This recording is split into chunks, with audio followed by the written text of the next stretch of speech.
Our whole goal is to get teenagers and college students off their butts and volunteering in their communities. And one of the ways we do so is we run national campaigns, and we often partner with corporate sponsors to create these cause marketing campaigns that activate these young people, but also return an amazing benefit to these sponsors who want to reach young people and want to do good in their communities. Do Something is an expert in three different things. One is we know young people. We talk to them every day. We literally text with 1.2 million young people every Tuesday. So I'm having conversations with 15-year-olds about their canned food drives and what they're doing at school and how they're anxious for the SATs. So I think that authenticity, reaching young people, is really important to corporate partners.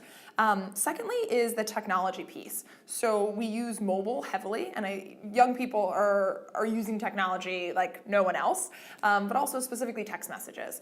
And the third thing, honestly, is social media.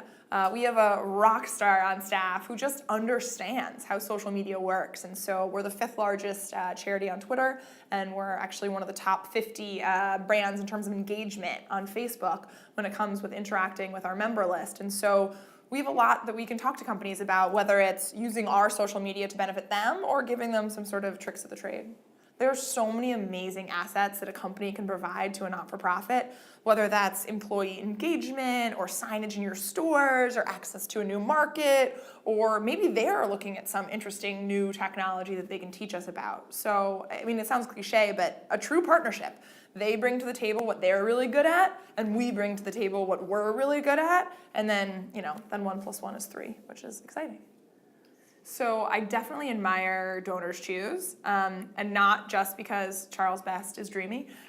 Donors Choose is really an amazing organization because, one, they found really interesting ways to monetize what they're doing, where they have companies, I think, cover 100% of their overhead, which is really incredible. But more than that, the way that they use data and technology to sort of push the envelope. So it's not just I'm paying for supplies for a teacher in Massachusetts, but they're mining that data constantly to make themselves smarter, to make themselves better, to sort of serve their teachers better, is really incredible. So Donors Choose is definitely someone I admire on the cause marketing side and also on the data and technology side.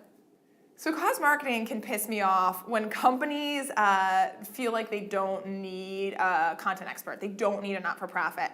And they just say, oh, you know what? We're going to do something about cancer. And they run this campaign, and I'm sure it's great, and you have smart people, but you have people in the cancer space who've been working on this issue for 30 years. And if you're not going to the experts when you're running something, then that's a mistake. Like, I don't purport to sell lipstick or sell soft drinks or sell anything like that, but boy, do I know young people. So it really annoys me when companies don't go to the content experts before they run something, because then they just run a bad campaign.